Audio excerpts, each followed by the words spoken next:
It was like a gauze layer of the dream just separated and boom. It was like walking from a dark night into a brightly lit casino in Las Vegas. I felt like I'd walked behind the scenes into a series of rooms. Everything was prime color, cranked up to its fullest potential. The images were clear, crisp, and vivid, many times more vivid than the early pre-room images. There were two people, a man and a woman, or well, a girl and a boy. They appeared to me like simple balloon computer-generated images. As soon as I stepped into the room, they glided up to me and spoke directly to me. They kept saying, "Welcome back," and words like, "The big winner, he has returned, welcome to the end and the beginning, you are the one." As I looked around the room, I felt the sense of some huge celebration upon my entry to this place. Bells were ringing, lights flashing, fear began to rise in me as I felt the deep change in my world. The sprites began to lead me around the room, showing me how all my life they had been preparing me for this return. I was shown dozens of experiences simultaneously in my life that had led up to and been clues to this moment. I was shown in a flood, an onslaught of images, thoughts, situations, raw feelings that everything had been building to this moment, that this moment had been planned. They told me it was a gift, that I'd been selected to be the one. I felt feelings of huge relief, excitement and fear in the sprites. At this moment in the experience, I became afraid for my life. I felt that this gift would cost me my life. I did not want to be the one. The sprites felt this fear in me and began to hold my hands and arms, rushing me deeper into their world.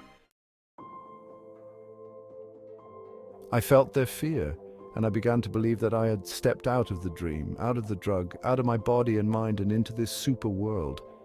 I began to believe in the transformation.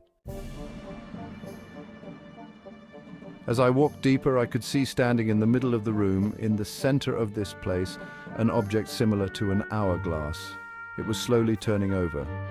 I became aware that this vessel, as it tipped over, transferring its contents from the small red end to the larger blue end, was transforming me. I felt my humanity slip out as I was filled with this new, powerful light, a light of greater perception, of clarity. It felt like returning home. It felt familiar. It felt like I was waking up from a hollow, pale dream of reality. I felt godlike and omnipotent. I realized that this gift was not only a gift, but equally a death sentence for my physical body. I felt like I had been chosen to receive this, not out of benevolence, but out of a need to release this power and perception. There had to be the one to relieve the others. There had to be the one who perceived completely. I felt like Christ at the moment of realization of godhood and the inevitable moment of his crucifixion. I also felt like all this knowledge and perception was far too large to be processed by my physical mind, and that death was the obvious transition. As this moment of realization hit me, I felt the sprites smile and step back. They told me I was the one, and this was real and that it would never end. They said, "Do you not believe? Then see." At this moment, I sat up and opened my eyes. This moment, true panic set in. I was deeply hallucinating. The real world was being covered, transformed into a psychedelic kaleidoscope of energy. Every surface had something like movie film, one image after another lined up like film shown through an overhead projector. These were the prime images of our symbolic nature, slowly rolling over every surface, like the sprites of the objects. I felt I was seeing time in a singularity. I felt like I was seeing the symbolic patterns like a second perception of true meaning. In the real room, there were two people sitting next to me. When I looked at them, I felt reassured momentarily. Then they exploded into dozens of two-dimensional layers of light, looking like computer-generated futurists' paintings. Wafer-thin halos created the shapes of my friends.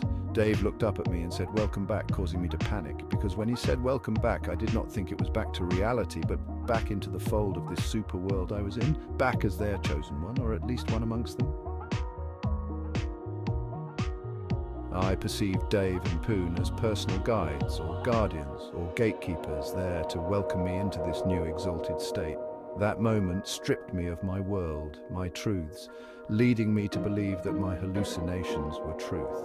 I once again had the crashing feeling of winning, of being chosen, and being forced to receive this unwanted sentence of total vision.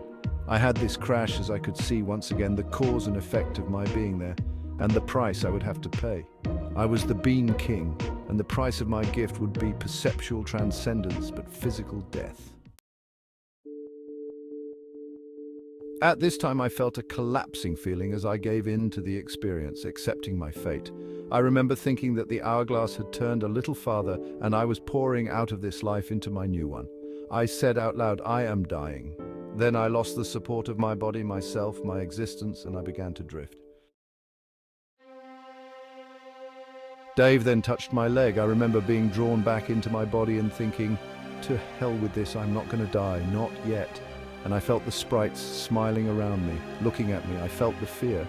I felt the exhilaration of my visions. I was back in the sprites room. Even though this place was vibrant and psychedelic, it was within my ability to comprehend.